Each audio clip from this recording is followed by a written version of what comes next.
Salam əziz tələbələr, bugün biz sizlə TİM-in təşkil etdiyi imtahanın, magistratura üzrə imtahanın ikinci cəhdin suallarına baxacağıq. Əlimdə B variantın sualları var, onun üzərində izahlara baxacağıq. Digər variantlarda isə sualların ardıcıllıqları fərqlidir. Suallarda tip olaraq heç bir dəyişiklik yoxdur.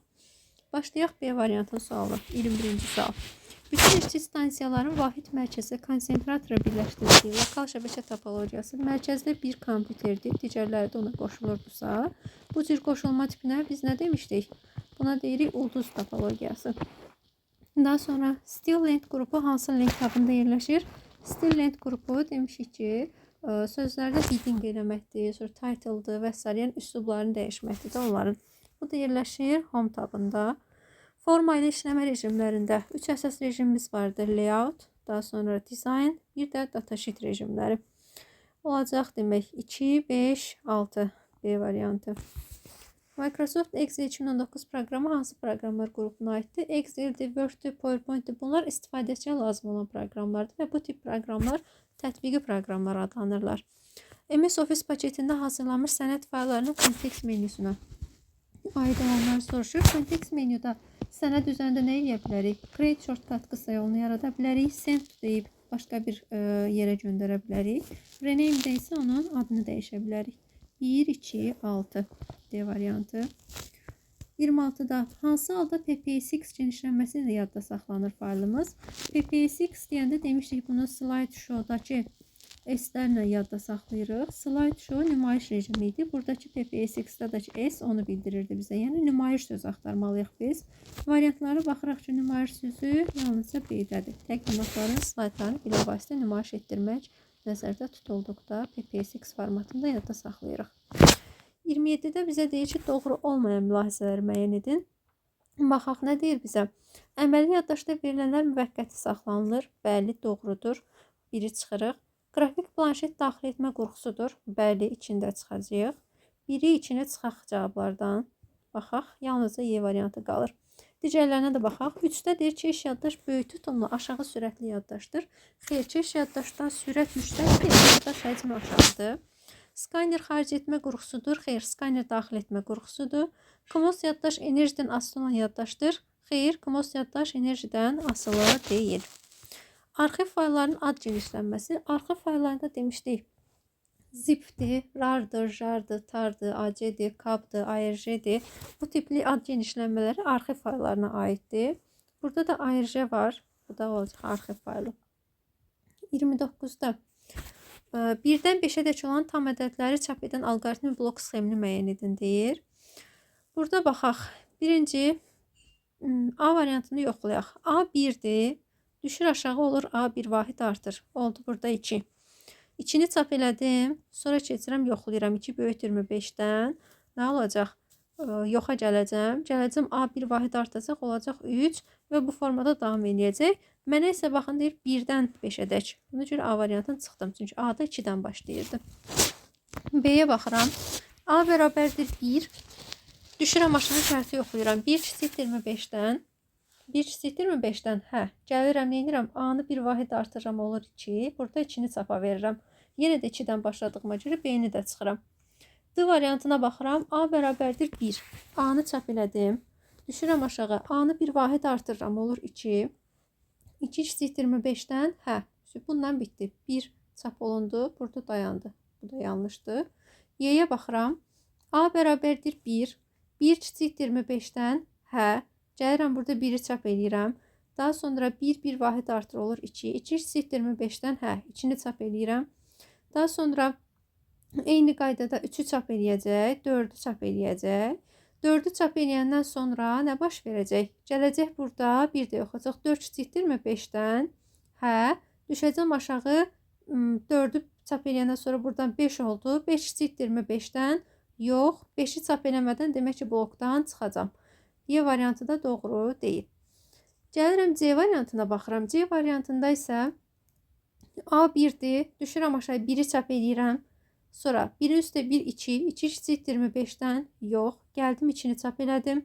Daha sonra 2 bir vahid artır. Olur 3. 3-ü gəldim yoxladım. 3 böyükdürmü 5-dən? Yox.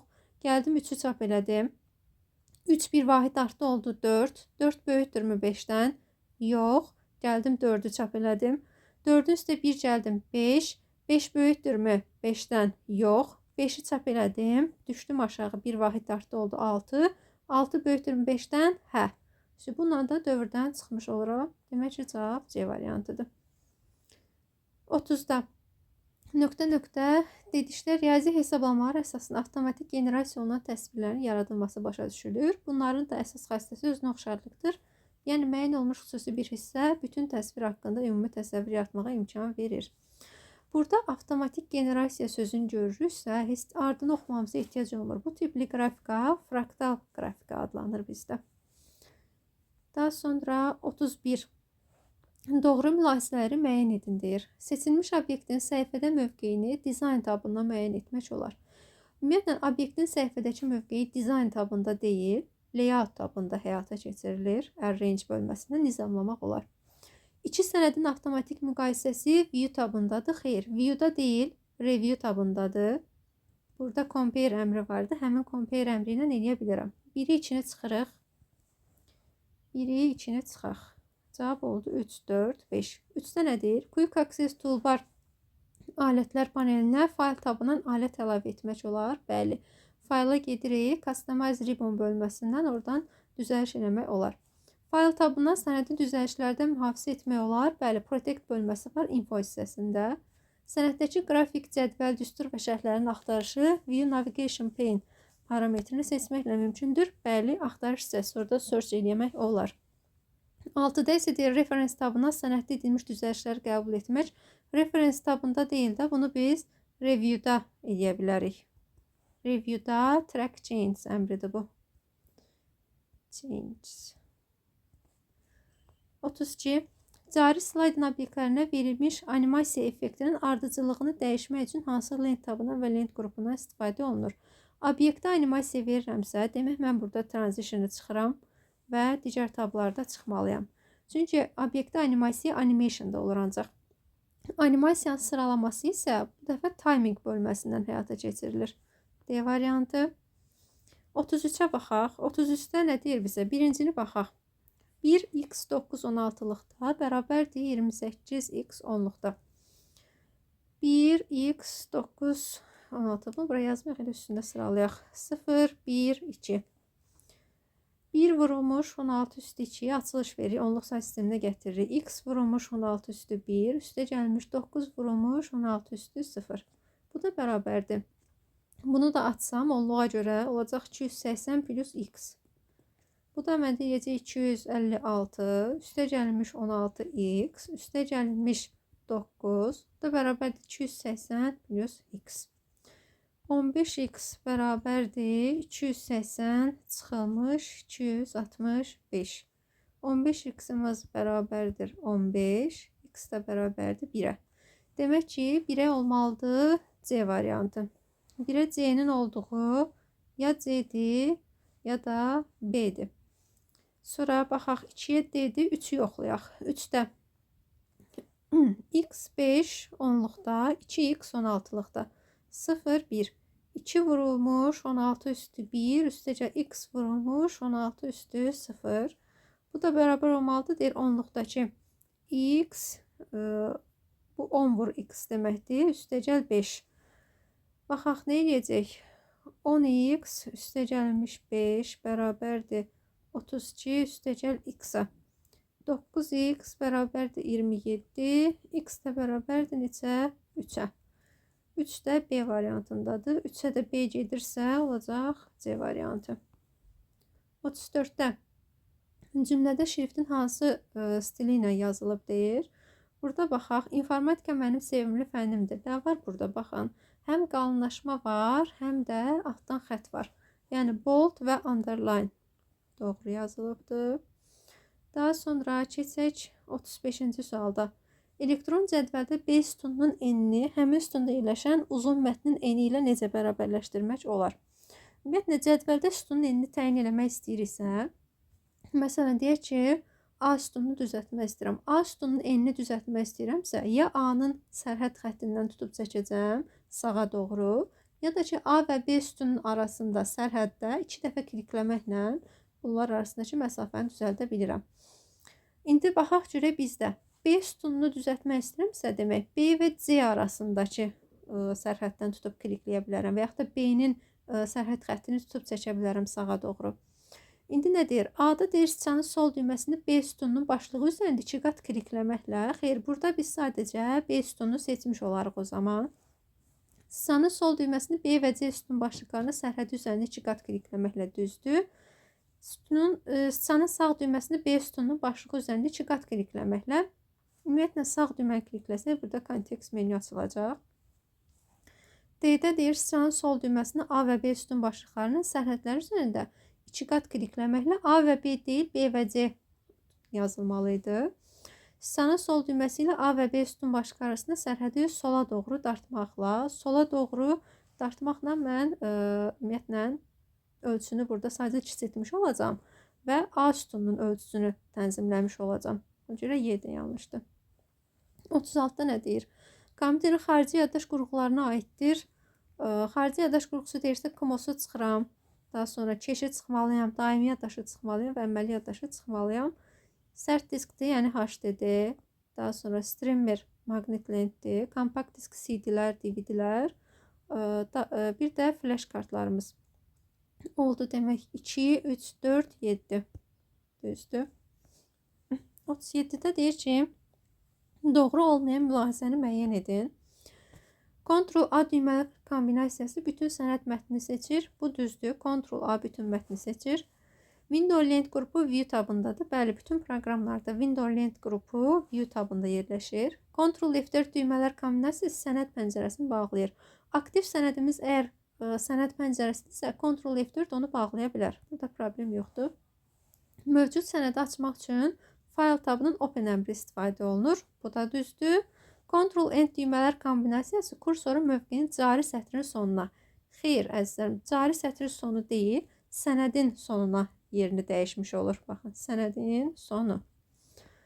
Daha sonra 38-də nə deyir bizə? Deyir ki, cədvəl fraqmentinə əsasən informatika fənni üzrə 3-cü kurs tələbələrinin neçəsinin 2-ci növbəyə yazıldığı. 2-ci növbəyə yazılanlar, baxın, budur, budur, budur, budur və budur. Bunlarda da 3-cü kurs olmalıdır. 3-cü kursdur, daha sonra 3-cü kursdur, bir də 3-cü kurs buradadır. Digərlərini çıxırıq. İndi bunlara baxaq görək, fənni informatikadır mı? 112-yə baxıram. 112 fənni informatikadır. 112 düzdür. Sonra digəri 115-dir. 115 informatikadır, düzdür. Bir də neçədir bu? 118. 118-də informatikadır, düzdür. Neçə dənə oldu? 3 dənə. Sonra digəri 39-da driverlər proqramlardır. Hansı tip proqramlardır? Kompüterə qoşulan xarici qurğuların işini idarə edən proqramlardır. Qabarit ölçü və məhsuldarlığına görə kompüter EHM-lərin sinifinə aid olmayanlar. Aid olmayanlar biz buradan çıxırıq mini kompüterlər, super kompüterlər və mainframe-ləri. 2, 4, 5-i çıxsaq, 2, 4 və 5-i çıxanda 1, 3, 6. Yəni işçi stansiyalardır, klientlərdir və terminallardır. Bunlar qabarit ölçüsünə görə bölünməyə aid deyil. Palitrasında 24 rəng olan, bu sual biraz fərqli idi digərlərindən. Çünki qrafikada adətən sadə suallar olurdu. Bu dəfə bir tık çətindir. 24 rəng deyirsə, mən bunu 2/5 kimi yaza bilərəm. Demək ki, 5 bitdən istifadə olunacaq. Daha sonra 800-ü vururam 400-ə. Həcmi tapaq burada. Nə eləyəcək? Bu eləyir 5 dəfə 8-im 40. 40-ı da 4-ə vursam 160. Yanına da 2 dənə 0 ataq. Bu qədər oldu nə? Bit. Daha sonra nə deyir indi bizə? Deyir ki, iç yarısında, deyir, ötürülmənin iç yarısında 16.000 bit böl saniyə ilə, qalan hissəsində isə 24.000 bit böl saniyə sürətlə ötürülübdür məlumat. Əgər yarı deyirsə, demək ki, bu 2/1 T ilə istifadə olunubdur. Ümumi zamanın 2/1 hissəsində ötürülübdür. Və nə qədər sürətlə ötürübdür? 16.000 bit böl saniyə. Bunun mən yarısını tapsam nə qədər eləyir? 8.000 bit böl saniyə. Daha sonra digəri 24.000 ötürmüşdü, hə? Bit böl saniyə. Bunun 2/1-ini tapaq yenə də. 2/1 T'si. Nə qədər eləyir 2-də 1 deyilsə? 12.000 bit böl saniyə. Burada da baxaq görək. Bunları da toplasaq 8.000 üstə gəlinmiş 12.000 T'lərini də yazaq. Bu da eləyəcək nə qədər? 20.000 T. İndi bizə bunların deyir cəmini. Bax bu 20.000 T'ni bərabər eləməliyik nəyə? Aldığımız buradakı həcmə. Qeyd edək bunu da. Bit. Burada da bit böl saniyə. Bit də cavabımız. Bunları ixtisar aparsaq 4 0 4 0 160'ı da 2'ye bölsək T'miz olacaq nə qədər? 80 saniyə. Sonra 42. Cədvəl fraqmentinə əsasən A4 xanasının qiymətini müəyyən edin deyir. If C3 böyük bərabərdirmi sam A2B. A2B baxın vergül qoyulubdur. Yəni 2 ayrı xana A2 və B3. A2'də 1 yazıb, B3'də isə 2 yazıbdır. Bunları cəmləyirəm edir 3. C3 xanasında nə yazıbdır mənə? C3'də də 4'dür. 4 böyükdürmü 3'dən? Bəli, doğrudur bu. Əgər bu şərt doğrudursa demişdik birinci hissəni icra edirik. Product A1 B2. A1'im 5'dir. B2'm nədir mənim? B2'm də 6'dır. 5'i də 6'ya vursam alacağım 30. Cavab olacaq 30. Daha sonra 43'də hansılar mak ünvanlardır deyir. Baxaq birinci mak ünvanına demişik ki 6 hissə olacaq. Hər hissədə 2 simvol olmalıdır. Və 0-dan 9'a A-dan F-ə hərflər yazıla bilər. Bu qaydaları nəzərə alıb indi baxaq. Birincidə heç bir problem görmürəm.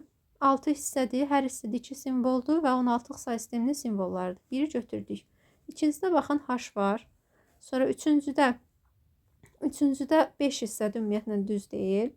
Daha sonra dördüncüdə doğrudur. Beşinciyə baxın burada 1, 1, F 3 simvol istifadə edib olmaz. Altıncıda baxaq 3, 2, 5 dənədir. Hissə olaraq düz gəlmir. Cavab oldu 1, 4. Daha sonra 44'də failin adı kimi hansıları istifadə edə bilərik? Biz demişdik ki PRN-dir. Daha sonra AUX-dur, CON-dur, nulldur.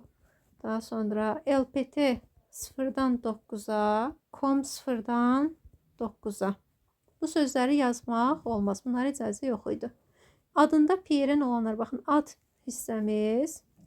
Ad hissəmiz budur bizdə birinci hissə. 1'i çıxdıq. Daha sonra 2'ni götürürük. Sonra 3'də kon olmaz. 4'dən null olmaz. 5'i götürə bilərik. Daha sonra exe 6'ını da götürə bilərik. 7'dən null olmaz. 8'i də götürə bilərik. Sonra 45'də sosial şəbəkələrimiz. A. Snapchat sosial şəbəkədir. QQ bu da sosial şəbəkədir. Çinlilərə məxsusdur. Söhbətdir WhatsApp kimi.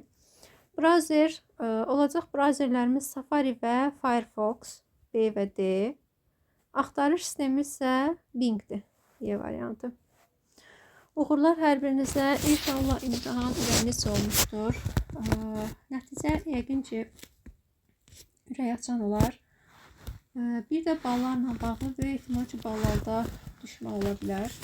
Çünki respublikada nəticələr çox ürək açan deyil. Xeyirlisi deyə inşallah hər biriniz qəbul olarsınız. Növbəti sınaqlarda görüşənədək.